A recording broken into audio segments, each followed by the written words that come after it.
diagonal, eyeing that tender spot of f7. I think he's done this well. He can think about doubling up on the D line. Again, it looks like the kind of position that's easier to improve for white than for Magnus. Yeah, and it's a low responsibility type of position for white. You're not really risking too much, at least not yet. You're saying to black, yes, your pawn in the center, that black e-pawn, that's the key to the position. That's vulnerable for now. A lot of my pieces are lined up against it. You don't really want to move it forward. That white bishop looking good too. So it's kind of that type of position where you're just waiting, saying it's your responsibility to do something here, Magnus, and that's going to cost you time on the clock. One of the hardest things for me when I used to play would be that when I've declined a repetition from my opponent, that would just play at the back of my mind. And here, at a completely different level and a different stage, Nihal Serene declined a repetition by Magnus just a few moves ago. How easy is it for a player to forget about that and just focus rather than thinking, what should I have just pulled the brakes, bailed out, gotten closer to the Armageddon? Yeah, I think in a long game, you would have more time for this to just clutter your mind and for that thought to go round and round. But luckily, you don't have too much time on the clock. I think the players will just be calculating here. Nihal spending a few seconds now to come up with a plan. Also, to be fair, when declining the repetition, we got more of an emotional reaction from Magnus than we did from Nihal. I think it strengthened his determination. It galvanized his will a little bit. Whereas Magnus was thinking, oh, okay, excellent. This kid's not to be intimidated. Yeah. Great. Now let's do the job over the board.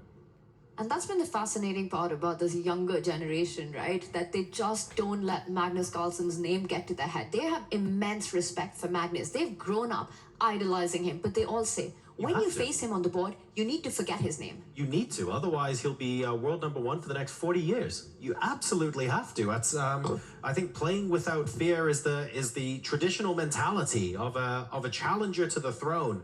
And if you imagine what's potentially at stake, Nihal Serene is only looking at what's on the board. But if you think about it this way, a match win against Magnus Carlsen at the Esports World Cup, that is an incredible feather to have in your cap. And he does have the opportunity to do that right now. That would be by far the highlight of his career, Nihal, and also by far the longest think of the game from him. But long think, wrong think. He's traded off a set of pieces. But look at this. The white knight now kicked to a bad square. The knight has no central squares to jump to. You cannot block the D file because the white rook needed to defend its bishop. But now we see a trade. That white knight sidelined, looking horrible, almost trapped. That was a horrible decision from Nihal Serene. He was overthinking it. And he took about 2 minutes, like you said, to make that move and played the worst one of the game so far. Magnus now, all his pieces, slowly and surely coming forward, now challenging the D line as well. That knight's headed to the D3 square. Knight D3, block the connection between the two rooks, win the open line. He was so patient for so long, Nihal Serene. He was playing so well for so long. He just needed to sit, wait, and ask Magnus what you're doing. Instead, he gave Magnus this clear path forward, this clear plan, and look at the black knight jumping. Wow. Rook trade offered, but you cannot get greedy here with white. Let's show what might happen if the rooks get traded, and if the white queen tries to grab a pawn in the center now. We would see the game end abruptly after the queen swoops in, the white king sliding into the corner, and now the black queen can move pretty much anywhere. And the knight check on f2 is going to be deadly. A royal fork hitting the white king in the corner, the white queen, white rook. This would be game over, since the white rook cannot take the knight due to a check on the back rank. We're actually headed in this direction. Nihal Serene cannot allow the black queen in to his position. Oof, tactics now, and you're down on the clock and you sort of walked into it, and that's a frustrating thought for Nihal Serene right now. Again, the flashbacks of a declined draw offer and then taking this long thing and landing yourself up in this position. He's on the defense. It's still far from over, but one thing's for sure. You compare black's knight to the white knight, Exactly. Black knight the winner. The bishop on g7, eyeing those two pawns whenever b4 happens and there's a weakness created. Stronger than the white bishop. The black rook more active. The black queen, super strong, eyeing that f2 spot. And b4 on the board immediately. This is the danger, right? Magnus didn't just see the weakness, but he executed it so quickly. Nihal Serene actually did a great job, credit to him, in the first half of this game so far, managing his time, but that long think into what might be the game-changing move, maybe even the game-ending move, really cost him so much. Magnus is turning the screw. All of these follow-up moves by Magnus Carlsen, they're happening near instantaneously. And then we see a quick pawn trade. Magnus, at least now, has to take a timeout to defend his central pawn. There we go. Nihal has set up a nice defense. The white bishop holds some important pawns. The white knight nearby, now retreating. Magnus is going to go a pawn up. That white c-pawn is doomed. Short term, long term, there we go. It does drop immediately, but it's all pawns on one side of the board. None of those pawns are passed. Nihal still has some defensive chances, but the clock is the main concern. Magnus has famously in the past said he does not believe in fortresses. Can Nihal Sarin prove him wrong? Can he set up a fortress down a pawn in this position? Big question. I think that's the key question. It's going to be so tough. He needs some simplifications here. He needs queens off the board. We need knights, rooks, something off the board to make it easier to pre-move. The reason he was able to hold the previous game with 28 seconds on his clock, it was just rooks and pawns. Yep. But the complication here, the complexity of this whole army still remaining, not going to be easy. I think that no matter which side of the argument you're on whether fortresses can exist or not, I think they can be broken down if you don't have enough time to consider the perfect move in response to every attacking move. And we're getting to 4 minutes versus 2 minutes. There's an argument to say Nihal Sarin needs a fortress, but unfortunately, I think the clock's going to end up being the key to barreling down the front door, even if one exists.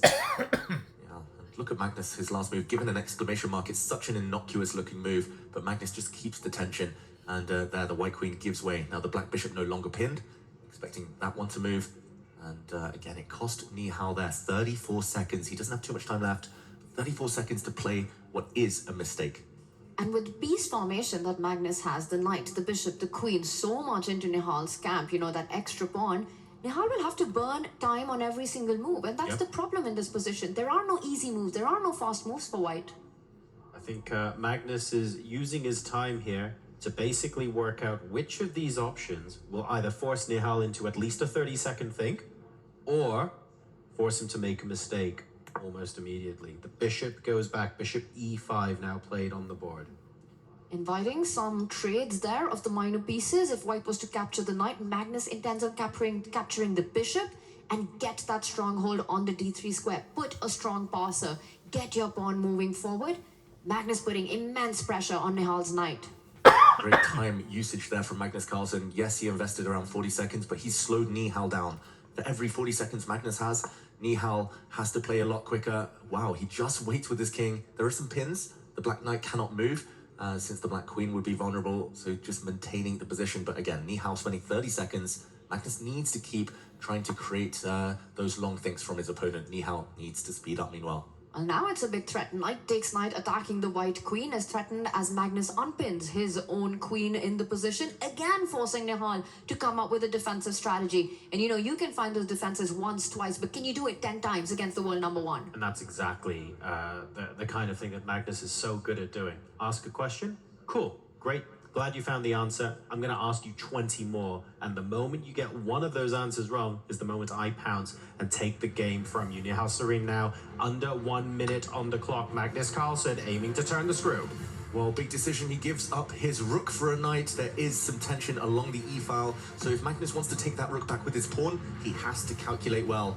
It's very tempting. That pawn is so close to landing as a promotion, as a new queen. But Magnus, he's calculating here. He takes with the rook instead, taking with the pawn. According to the computer, was winning. Now, again, it's a bishop. A rook for knight advantage for Magnus, but still some work to do.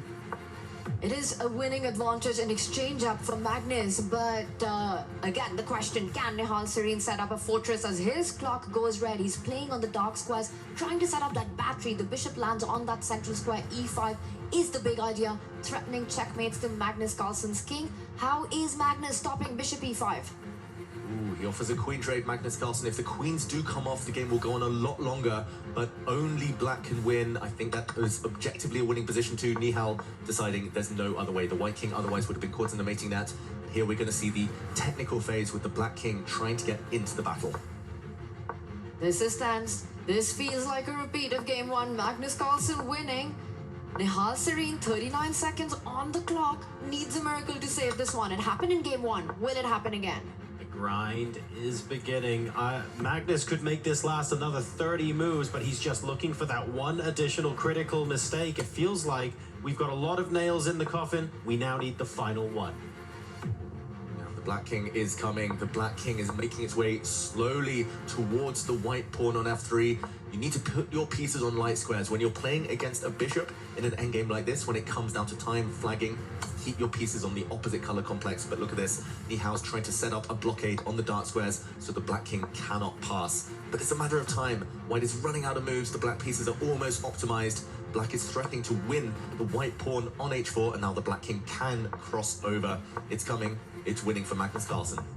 And there he blocks that bishop diagonal. The Black king about to move forward. Magnus about to win this game as the king gets closer to that white pawn. Nihal Serene is going to try. Don't take that bishop. That would have been a stalemate. And there we go. Magnus Carlsen wins by resignation. A small joke there, a stalemate trap, but Magnus dodges it, takes the win.